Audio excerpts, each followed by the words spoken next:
Welcome to episode 90 of Overdose and Chill Live. My name is Jason. I'm the Chief Search Officer for Overdose Digital. And today I've got Daniel Hogben, who is the Head of SEO for Overdose, joining me to discuss the top 10 e-commerce SEO tips. We are currently broadcasting live on LinkedIn, Facebook, Twitter, and YouTube. If you have any questions at all, feel free to leave a comment in there and we will address them and answer your questions throughout the duration of the session. So let's kick things off. We have prepared some slides today. Here we go. All right, so today we're going to talk about top 10 e-commerce SEO tips. Daniel and I have been in the e-commerce SEO game for a few years now. We have seen and done it all, worked with large and small to medium e-commerce businesses. So we just want to share a few tips that can help merchants and other e-com retailers accelerate their e-commerce SEO growth, and a few key things to look out for when you're doing so. So let's kick things off. Dano. Yeah. Thanks, Jason. First things first, tip number one, and I think tip number one is definitely the most important, in my opinion, before you get into the action points. It's about making sure that you have the resources available to track any changes you make and how that affects performance on your website. The most valuable place that we see that, and the place where we see primarily is not set up for a lot of initial e-commerce SEO clients, is Google Search Console. Google Search Console is a powerful free tool that allows us to track a lot of performance metrics and coverage and SEO errors on a website. Now, you might ask yourself, why is this different from something like Google Analytics? Well, it does track a few different metrics, and it looks at clicks, impressions, average position, and click-through rate percentage when you look at a search result. The power in something that's different, such as Google Search Console and not Google Analytics, is it allows us to see what queries people are searching when they click on one of your organic search listings. And that's really where we see the point of difference and why we like to have kind of both metrics there as well. Yeah. I think for the audience watching, if you're unfamiliar as to why Google Search Console is so powerful with search query level data, it's if you go into Google Analytics and if you go into your organic search report and you click on keywords, you almost see little to no data there related to any search query or keyword related metrics. That's because Google has introduced what they call not provided several years ago, trying to protect the privacy of users and things like that. So the only way to get keyword level data related to your website is via Google Search Console. Hey, can you touch a little bit about Bing Webmaster Tools or Search Console as well? Like, is it worth doing it, and what's the process like? Yes, definitely. While Bing obviously holds a smaller search engine percentage of traffic share when it looks for people searching, it's still really valuable to set Bing Webmaster Tools, which is the Google Search Console equivalent, up. Why this is the case is because it is really easy. Once you've verified your domains and properties within Google Search Console with a certain email, and for most people, this will be a marketing business email, for example, you can use that email to set up a Bing Webmaster Tools profile and import any Google Search Console profiles you have straight into Bing Webmaster Tools. So it's almost like a two birds, one stone situation, which is really, really cool. Excellent. One of the other valuable items, obviously having two Google suites in terms of Search Console and Google Analytics, is there are a lot of connectors that we can use to utilize and provide all of this data in one place.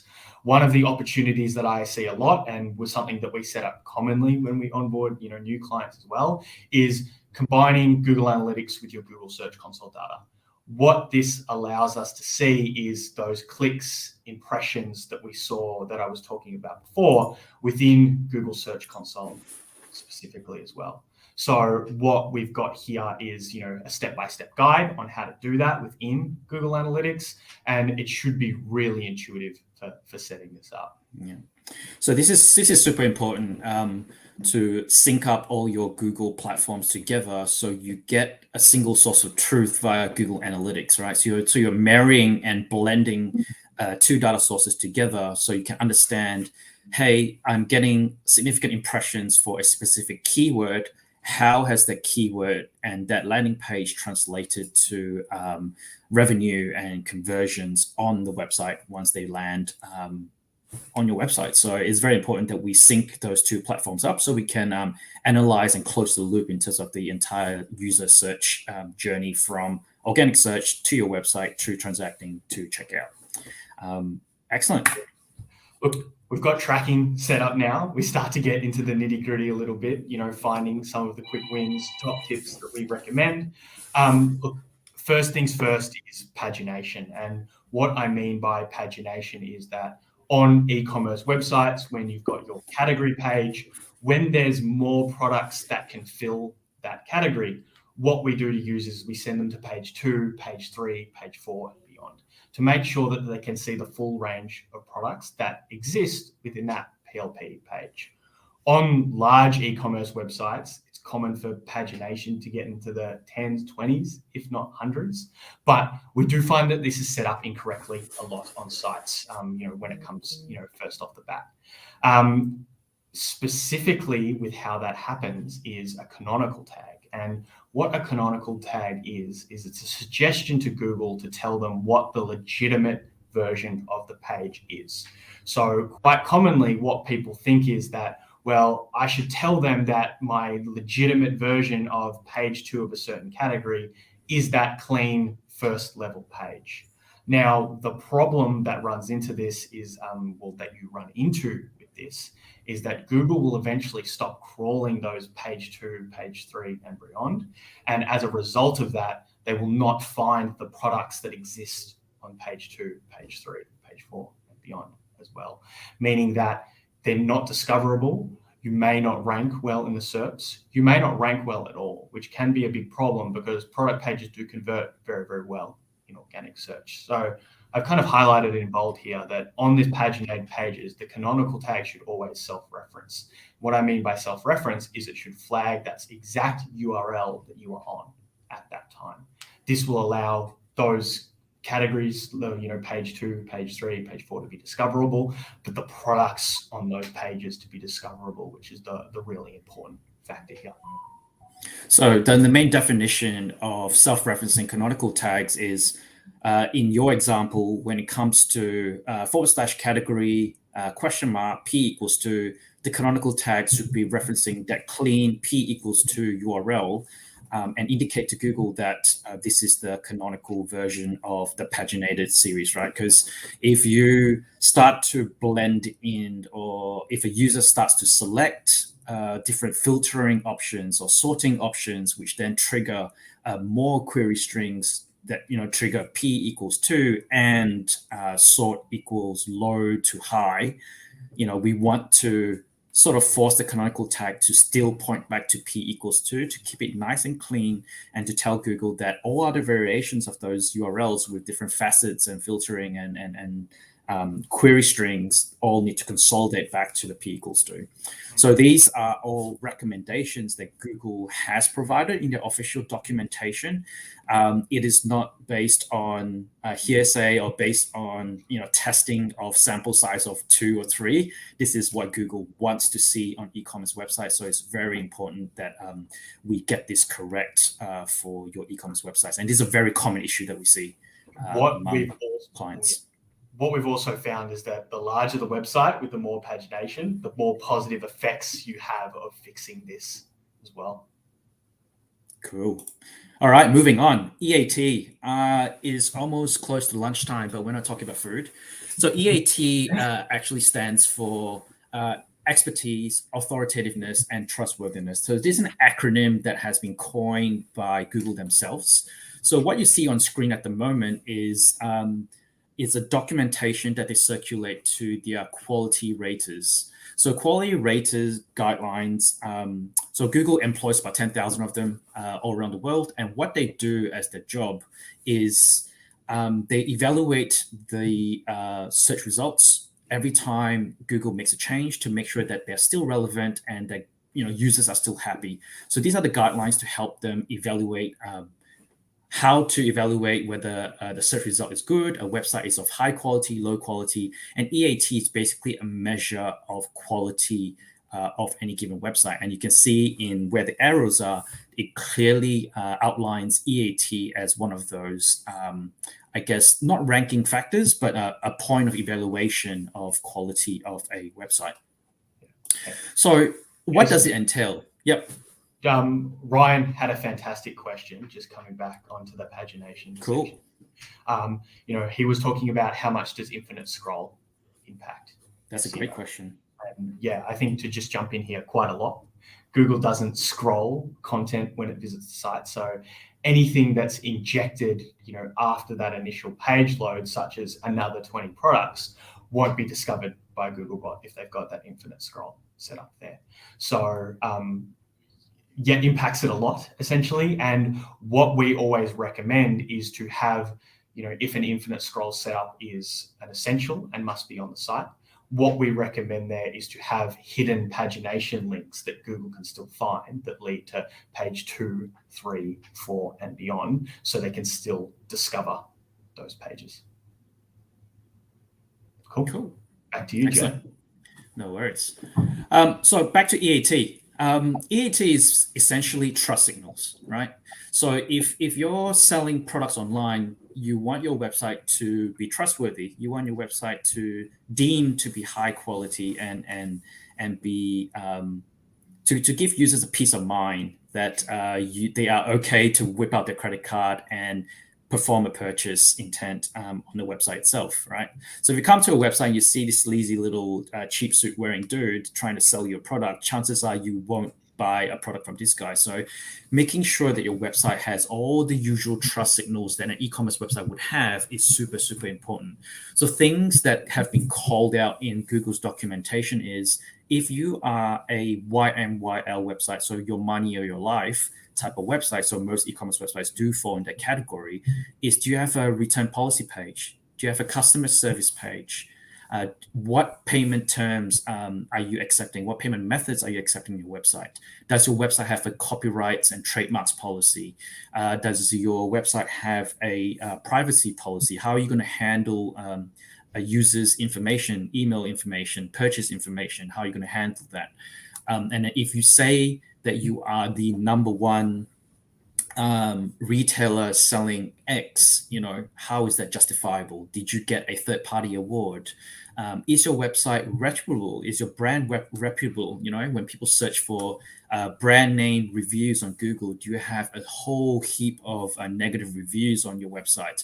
All those things matter.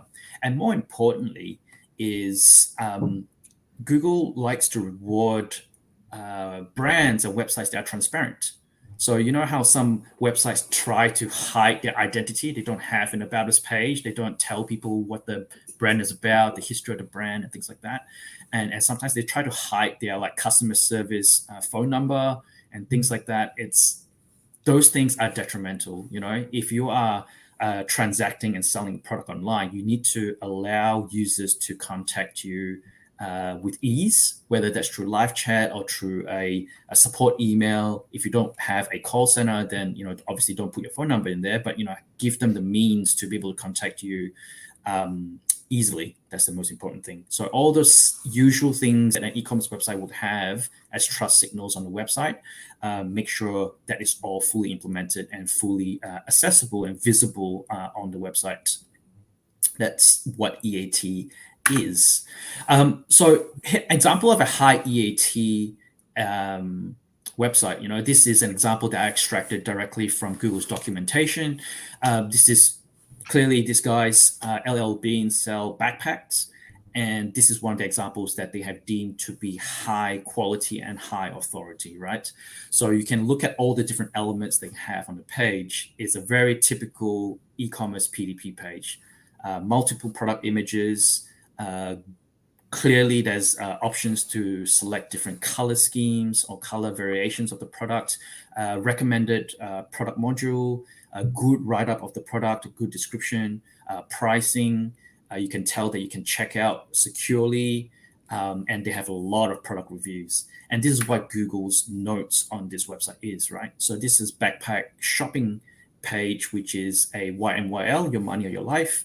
And the notes has a satisfying amount of high quality main content, and it has a positive reputation through the third-party product reviews and things like that, right? And then the purpose of this page is to allow users to buy a school backpack, and the page provides a lot of different backpack options, and some of them have user reviews. You can see now user reviews are super, super important.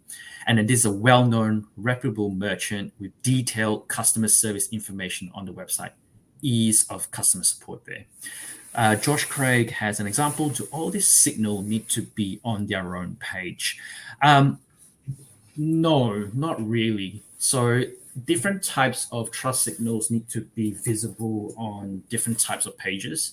So obviously on your PDP pages, you want your user reviews to be there. You want your refund policy to be easily accessible. When someone's about to hit that, add to cart button, they want to know what happens. Of your refund policy, your shipping policy, so on and so forth. So make sure those things are visible in those pages. And then, on your homepage, a lot of people try to hide their contact us button or how to contact them for customer support and things like that. Make that nice and visible, either in the footer or in the header of your main nav. Those elements are super, super important.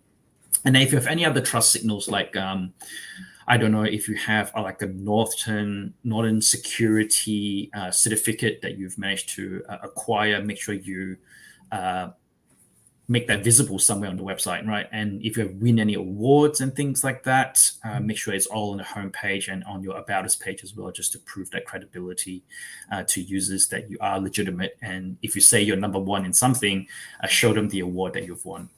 For some of those site-wide verifications, like if you've got accepted payment methods, for example, the footer is a fantastic place to put these, rather than doing it page by page, for example.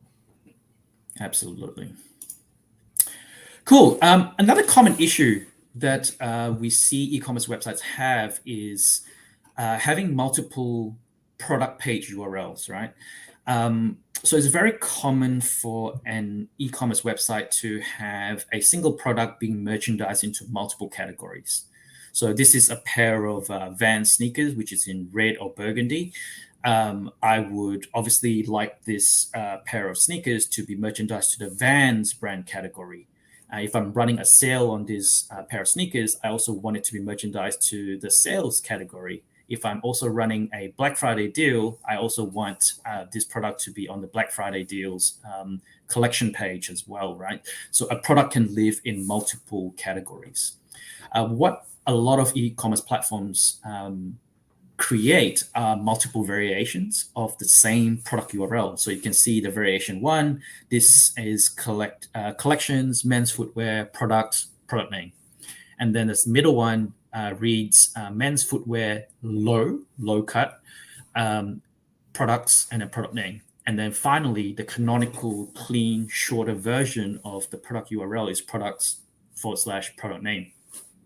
So this causes extremely inefficient crawling for Google and other search engines, because they're having to crawl multiple variations of the same product, and that also tends to create duplicate content problems, and it just sends search engines haywire. They just go literally crazy sometimes, crawling pages when they shouldn't be, when they only should be crawling a single canonical version. So again, to monitor this, Google Search Console is going to give you a lot of data points to help you identify areas where things like that are occurring on your website. So you might think, oh yeah, we can use the canonical tag to do that. Fair enough. Canonical tag is a suitable implementation, but it is not the most ideal. So if you have a canonical tag implementation, so all your variations of your product URL will have a canonical tag that points back to the shorter, cleaner canonical version of the product, right? So you might think, all right, I've solved my canonical tag, not canonical tag, I've solved my duplicate content issue. Google is not going to index all the different variations, it's going to index the single canonical version. Fair enough. But it is still not the most ideal implementation. Why? So let's visualize it, right? The product can live in multiple categories, right? And when you click through to it, it goes to these three different variations. And then the canonical tag will then consolidate and tell Google that, hey, all these versions are actually the same thing. So only index this main canonical version. So when Google crawls the website, they're having to jump through, let's just say they crawl through to the category page, they crawl to the non-canonical version of the product, that's one hop, and then you telling them, no, don't index this page, canonicalize everything to the canonical version. That's another hop. So every time Google comes and crawls your website, it's having to crawl twice as hard, or maybe even 3 times as hard, just to get to the canonical version of the product URL and index the page that you want them to index. So in the instance of crawl budget or crawl efficiency, the implementation of the canonical tag isn't the most ideal implementation and setup there to optimize for an SEO perspective, right? So a better implementation is this: no matter where the product is being merchandised, always reference to the canonical version of the product URL. This is a very, very simple fix that can create a much more efficient crawl of your website. When you have a much more efficient crawl of your website, you get to index your pages quicker. You get to index more pages on your website as well. So when you have instances where you're running a promo tomorrow and you've updated all your title tags or headings and things like that and meta descriptions, but then when you search the next day when your promo is live, you go, oh crap, why is my title tag still say the old messaging? It should be saying Black Friday deals, come and shop now kind of thing, right? 9 out of 10 times when that occurs, that basically means that the website has some crawling indexing issues, and 9 out of 10 times is due to inefficient crawling. So, and one of the major culprits is multiple product page URLs there. And again, similar to when we talked about point 2, as your e-commerce site starts to grow, more categories are populated, fixing this becomes more and more rewarding. We've seen it. 100%. Cool. I want to talk about schema and structured data now. It's becoming an essential on any e-commerce SEO website, but we are seeing it become, more and more varied in its implementation. Schema, just as a quick summary, is a markup that we put on the website within the source code to essentially explicitly tell Google what a page is about.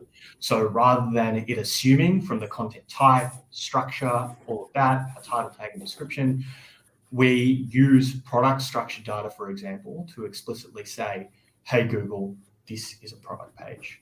One of the supplementary benefits of having that schema or structured data on a website is the rich results. And there's a couple of examples that I visualized on the right-hand side here. But rich results are additional features that you will see in the search results that, enrich those kind of pages as well and provide the user a lot more information before they even click your website. What you'll see on the right-hand side, the first example image that I've got there is the product rich results, and then below that, the FAQ rich results as well. All studies show that including these rich results within your list improve click-through rates and the chance you'll get that click over your competitors drastically.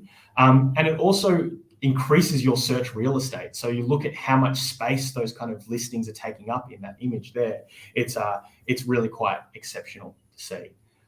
We see a lot of rich snippets that can be used on e-commerce sites. To name a few: breadcrumb, FAQ, how to, local business, logo, and product. Some of them we consider essentials, like product schema, we consider a must-have on an e-commerce website there as well. However, one more that I'd like to talk about, and it's the bottom right-hand example there, is FAQ schema. I consider this an up-and-comer, in my opinion, something that we've been implementing and testing quite a bit. It is designed to mark up any FAQ type content on the website. And this is fantastic, not just because it returns that rich results, but because FAQ content, whether that's on a product page, a category page, or the homepage itself, is a fantastic way to inform users. So we've been seeing that the injection of FAQ schema is triggering the rich results, but seeing some really impressive performance results in terms of rankings as well. All right, Rob Kane has a question about, does the platform limit your capability to set up SEO correctly? Is one better than the other, or are most similar? Really great question. So different platforms do have different restrictions and different nuances.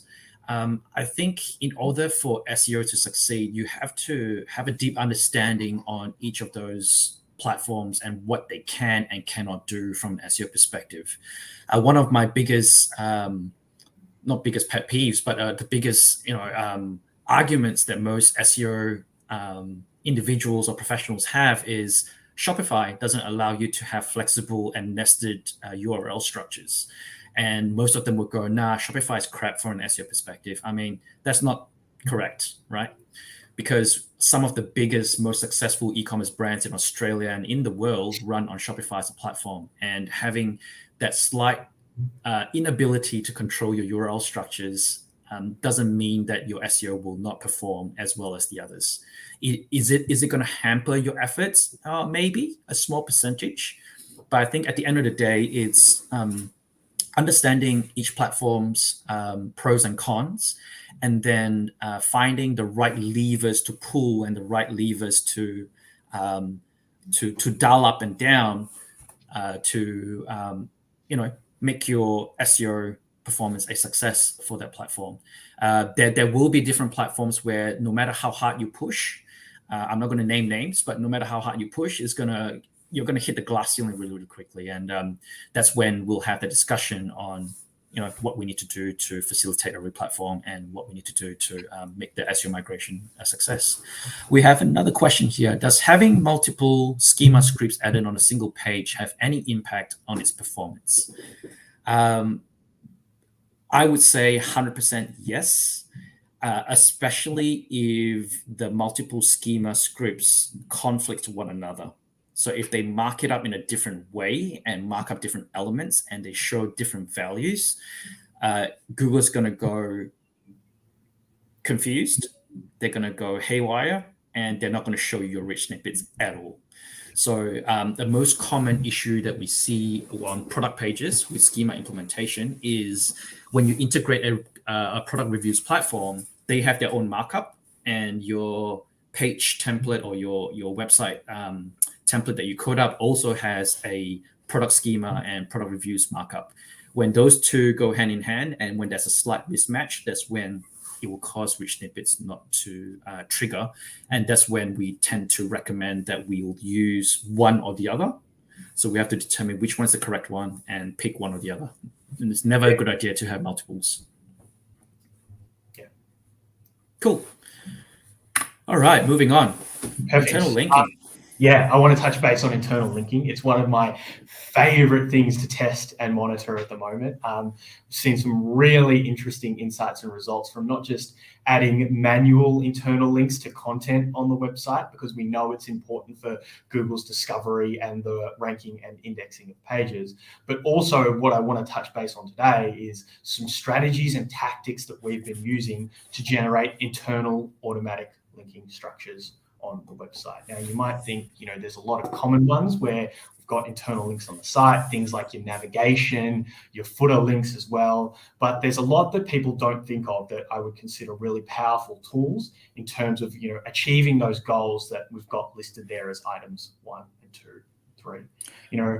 Things that you forget about, such as utilizing the breadcrumbs. That's an internal link, and it's really important for how Google understands the hierarchy of pages. But creating automatic internal links between products and categories they exist in, we've got some visual examples that we'd like to show you later. I still like to use a HTML sitemap quite often, an old tool, and not many people use it for navigation anymore. But when you have got a very deep information architecture or site structure, having something like that where search engines can easily find those links and accessible is really important.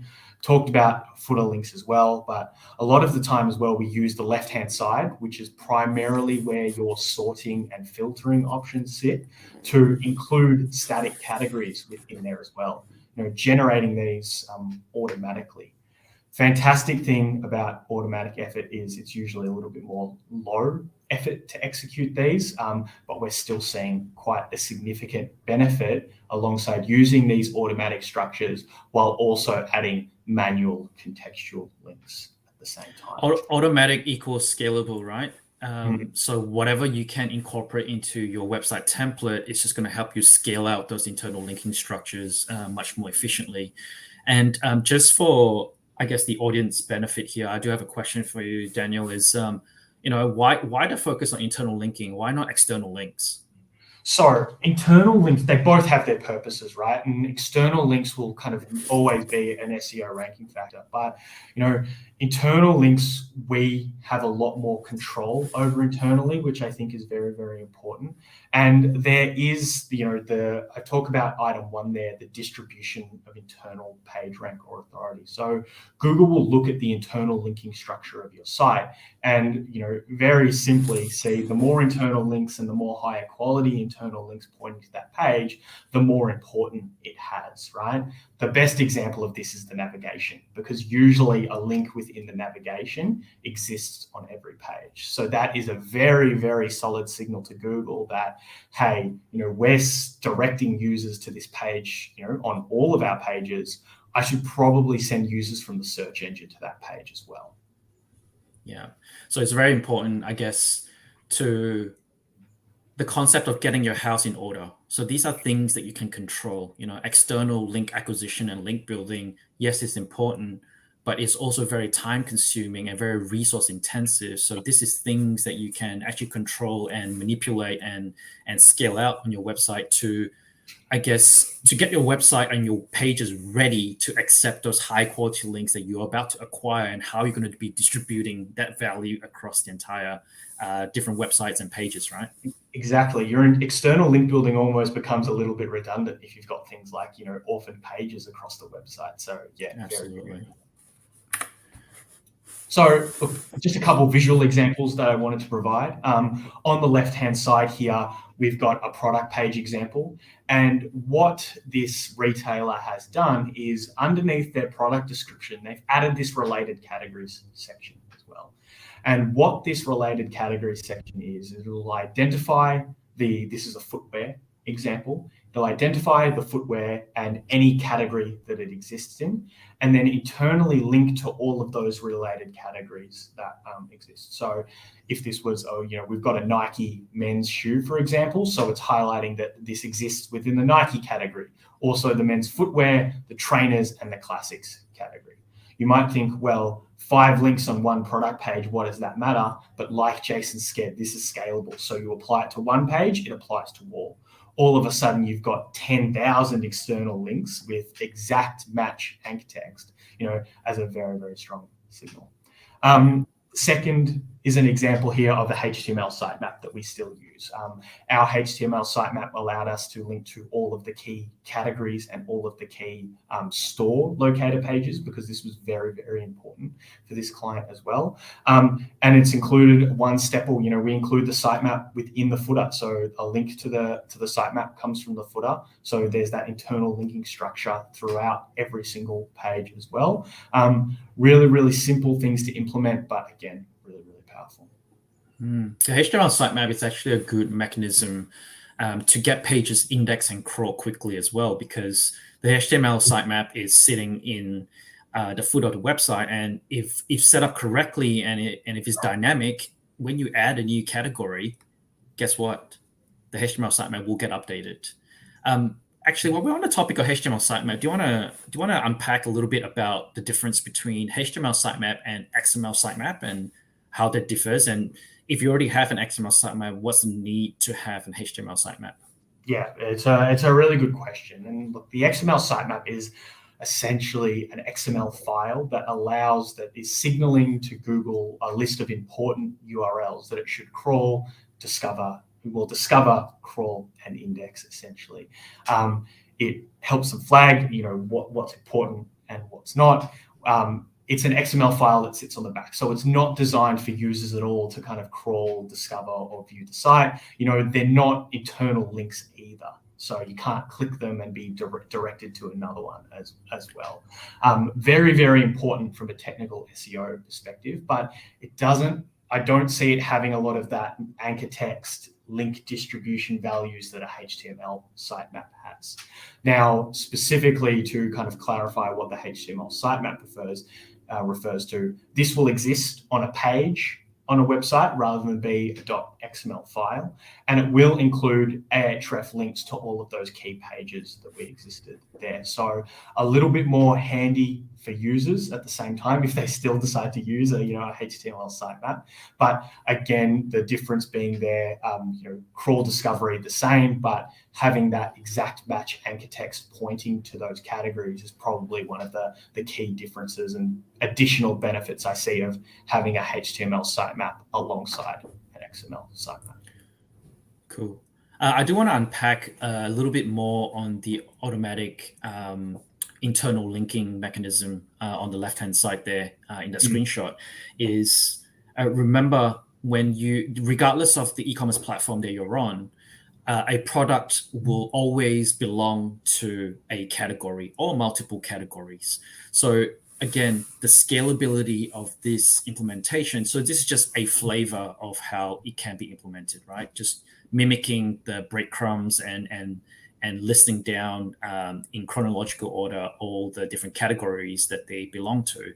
But you can think about different product tagging stuff that can be scaled out. So if a product is organic and is from a specific brand, and it is a 50 ml bottle, and it is suitable for oily skin, right? All those tags can then be translated into internal links that can point back to the oily skin category, the organic skincare category, and things like that. So you can be very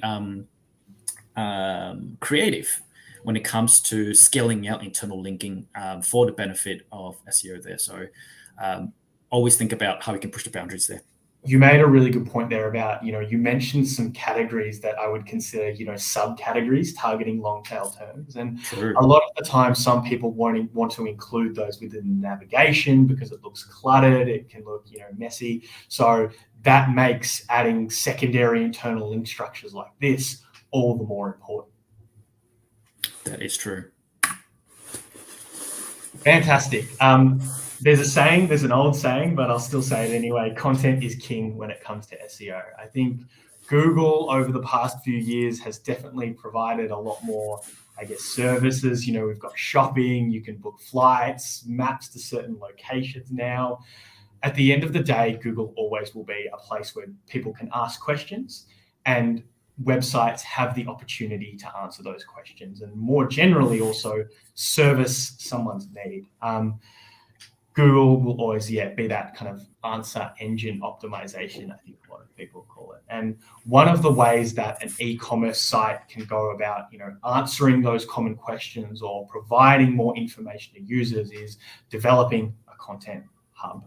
A content hub, it drives those awareness-based sessions, again, like I said, for people to ask, certain questions or consider, certain products, what's the best hair straightener for me, which is a fantastic example that I provided before. So developing this is a fantastic way to, bring your brand to the spotlight as well.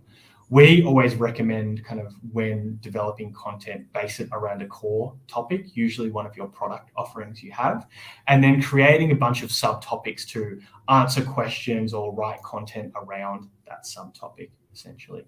The key to this working really effectively, again, is that internal linking structure. If you haven't noticed now, I'm a big fan of internal links and kind of how they operate at work. So making sure that they kind of stem from the product category, and we're creating relevancy signals between the internal links. So if they see that, we write this great article on the best hair straighteners, and then we link to those hair straightener products, and we tell people to shop more with a call to action pointing to the hair straighteners category after that. It creates relevance, and one of the supplementary benefits to that is it acts as a halo effect. So Google can see that you write fantastic authoritative content on a certain topic.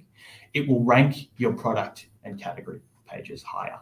a prime example of this, and people will trust you more as well. You write great impartial advice, and then on your product page you say this hair straightener is best for curly frizzy hair, then users are much more likely to believe you as well.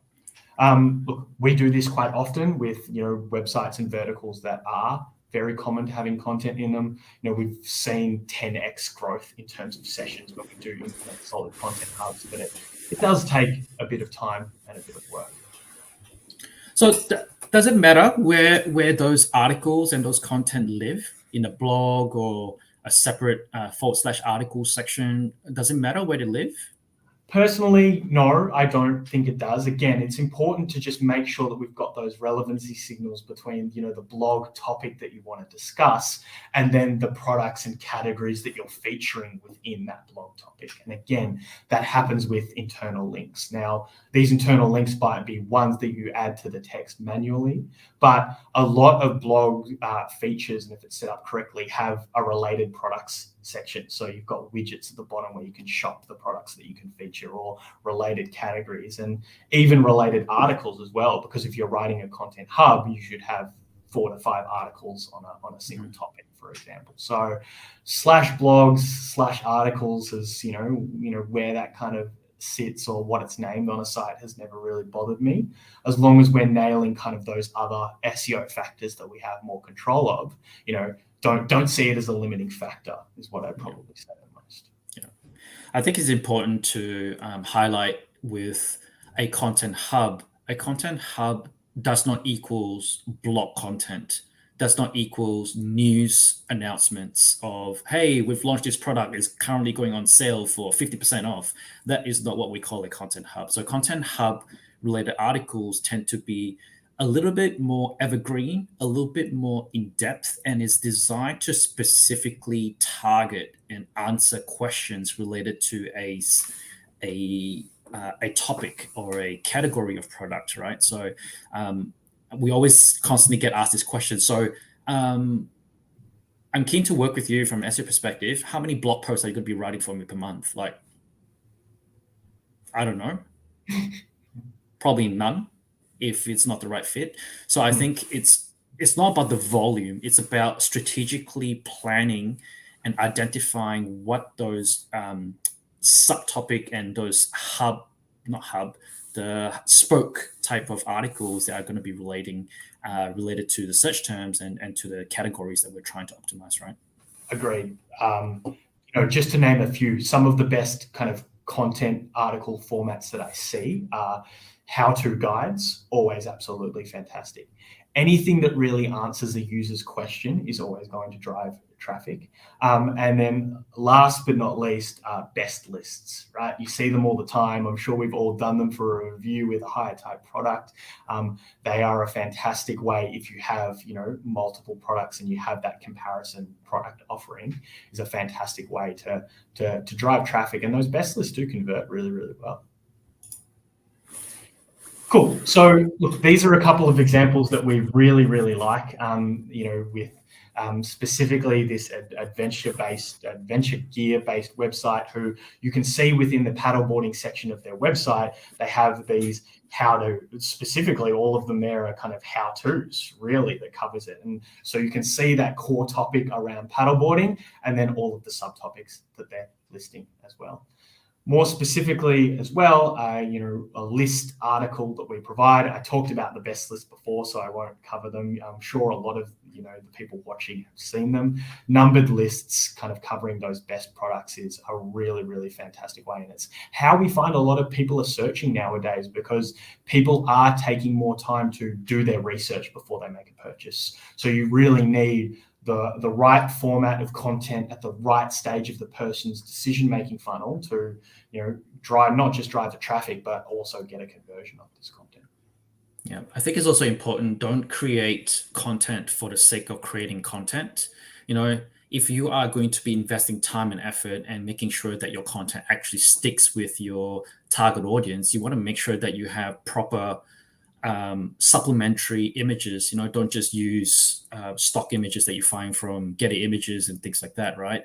So if you visit rei.com, if you look at any of their articles, it is very, very good, super in depth, step-by-step process. All the unboxing stuff is super detailed as well. So be genuine, be that subject matter expert, and remember the EAT signals that I mentioned before. Those are very, very important to consider when you're actually producing content like this.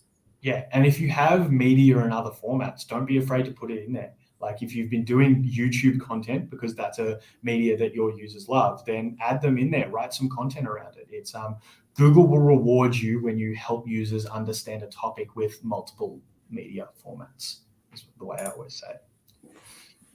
Awesome. I want to touch base on product retirement because I reckon this is something that I see on most e-commerce websites when products go out of stock, and specifically permanently out of stock. And what I find most of the time happens with those products that don't exist on a website anymore is those URLs start to return a status code of 404. Now, 404 stands for not found, so that URL doesn't exist anymore. Maybe it did in a previous life, but now it doesn't. And the detriment to a 404 page is that it passes none of the SEO value that it used to have to the website anymore. So whether that's external authority, internal page rank, the traffic that it used to drive will drop off very, very soon. All of that will be gone, or if not, has gone already. So this is not ideal. So what we always recommend is to effectively retire a product is to apply a 301 redirect to it. And what a 301 redirect signals, again, is permanently moved. And what it'll do from a user standpoint is it'll send the user to a specific new URL. And so fantastic for user experience because users aren't landing on dead pages anymore. But also a 301 will transfer most of that SEO value to its new page if it sees the new page covers a similar or same topic. So what we always recommend for product retirement to make sure that it's not returning that status code of 404 is these simple rules that we've listed here. And I just want to kind of read these straight off the bat because they are quite simple and important. But a product is at the end of its shelf life and will not be restocked. So just to recap that there, it's never coming back. Maybe it was a 2019 version of a product, for example, or just a product that you decide to sell no more. 301 redirect this product. Place it either down to the product directly down the life cycle. So a 2021 version of a product that you don't have anymore, you would 301 redirect that to the 2022 version that has just been released. If that doesn't happen and the product is just gone, the most relevant category or collection page is a fantastic place to send the user. One, because it has those relevancy signals that Google needs to transfer that SEO value. But two, the user who goes through this redirect can shop the rest of the range that you have within that category. So you do limit the risk of them, bouncing, leaving the page when they can't find what they need, because you're at least trying to service their needs in some space. The second item here where we don't recommend a 301 redirect, however, is when a product is temporarily out of stock or on back order. This, we would ideally just like the page to be kept live and not return that status code of 400, and just show a simple out of stock message. A pro tip here, less SEO related, but my favorite out of stock messages is when you can put your email in to be notified about, stock availability when it comes back on. A fantastic way to potentially, still get a conversion with an email sign up, even though that person can't make a purchase at that stage. So, yeah. Excellent. Just a quick reminder, if you have any questions, please post them into the comment and we'll answer them as we go. So please don't be shy. We're very friendly. Alrighty. Images. Cool. Yeah, I want to touch base on images because, again, I think there's some really easy wins that e-commerce managers or business owners can have that to optimize their images fantastic for search. Now, specifically, I want to talk about some of the tips for optimizing images specifically on the website and less about the technical implementation, but I've touched base on stuff there. But around the crux of the theory that we're trying to discuss here is that Google has gotten very good at understanding images and being able to see them. You know, you can do a reverse image search and it can find the content for you very well, I like to say, but sending all of the right signals to help them understand the image as well as they can will not just have positive benefits of you appearing in Google image search, but also help them understand the context of the page that the image is on. So if you have a collection page or a category page that has a lot of t-shirts on it, or women's t-shirts, and you're including that in the signals that I'm about to discuss, Google will go, well, you're sending all of the signals that this is a page about women's t-shirts. I should probably start ranking this for women's t-shirts. And the two specific ways that we do this is making sure that your image alt text is set up. Now, image alt text is originally a factor that the visually impaired use on websites to understand images, but Google crawlers do use it. So what we recommend is making sure that, yes, that image alt text is set up, but includes a very descriptive kind of text of the image. So including if it's, you know, a black women's t-shirt, including that color, including this, including, is it short? Who's wearing it, for example? Those will always be really, really important. And then secondly to that, making sure that image file names are logical where possible. Similar to how Google uses the URL of a static page to understand what that page is about, they will also use the image file name to understand what the image is about as well. So making sure that we've got descriptive image file names, and I've given you blue_shirt.jpg rather than the string of numbers and letters as an example there, can be another way to, again, just make sure that all of those signals are pointing in the right direction. Yeah. I think we had a question from Will.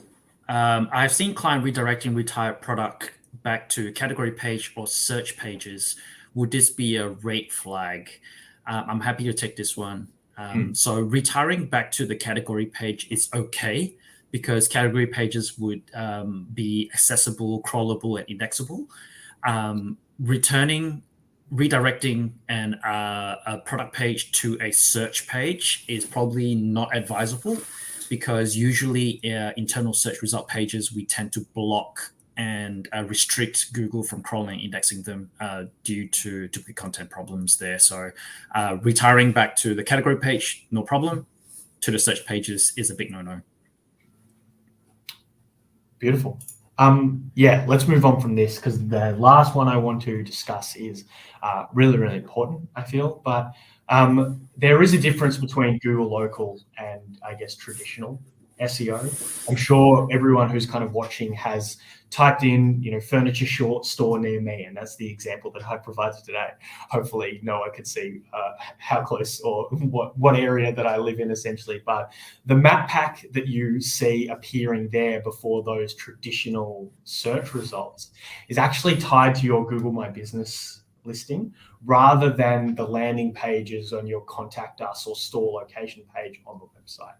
But the key takeaway that I want to or the two key takeaways that I want to make sure it's covered here is that to make sure that you perform really well in that Google Local Map Pack and the organic search results is making sure that you have consistent signals that are on the website and the Google My Business listing. And this is things like making sure that your name, address, and phone number are really, really consistent as well.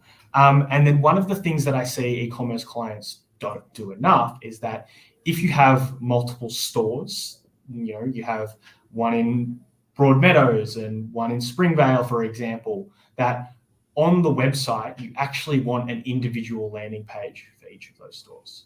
Now, why you want that is because if you have a single page covering all the stores that you have, there's no way to target location-based signals with your SEO 101s. So there's no way to write a unique title. There's no way to write a unique meta description, for example. So we can't include, keyword name in suburb or state or whatever it may be for that example. So if you have a multi-store footprint, I recommend creating individual landing pages for each of those stores there as well. this is our favorite example and one Jason and I always use in kind of every display we have, but this is Bunnings Port Melbourne. And what you can see is with their Google My Business listing, which I've got on the right-hand side, and their landing page, and this is a specific static landing page that only includes the Port Melbourne results. You can see that the name, address, and phone number is exactly the same. And what I haven't provided in this screenshot is they're able to optimize the title, description, and obviously the H1 heading there, which is Port Melbourne, to go, well, I'm a store in this suburb. You should service me in not just the regular Google search listings, but also a Google location-based query when anyone searches there as well. Yeah, I think I just want to unpack the word consistency there, right? What do you mean by consistency? So I think one of the common issues that we encounter is the phone number. You can see here the example here, 03 XYZ, the 8-digit phone number for that store. But a lot of clients that we work with will have a 1-800 number as well, and they like to use the 1-800 number on the website, but on the GMB listing, they use the 03 number. So the inconsistency and the mismatch can often cause Google not to put 2 and 2 together and create the connection that listing to the website is actually the same thing. And by keeping everything nice and consistent, that is the GMB algorithm. That's the Google algorithm. So name, address, phone number, super, super important to make sure that we're consistent. There's a lot of other things that will make sure you actually get the foot traffic. Like you can see here, Bunnings Port Melbourne has almost 2,000 reviews, which is absolutely phenomenal.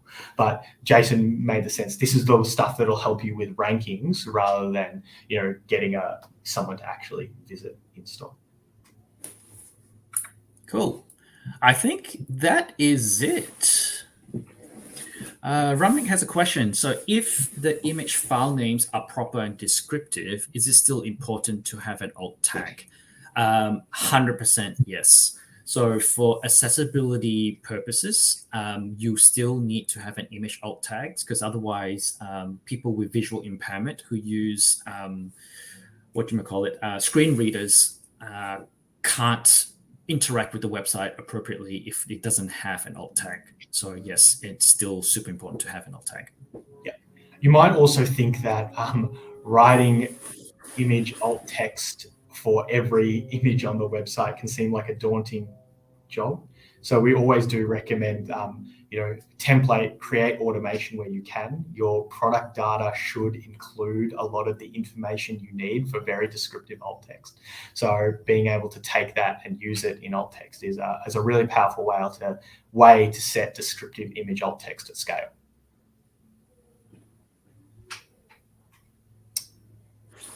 Cool. Let's quickly flick over to comments and see if there's anything else.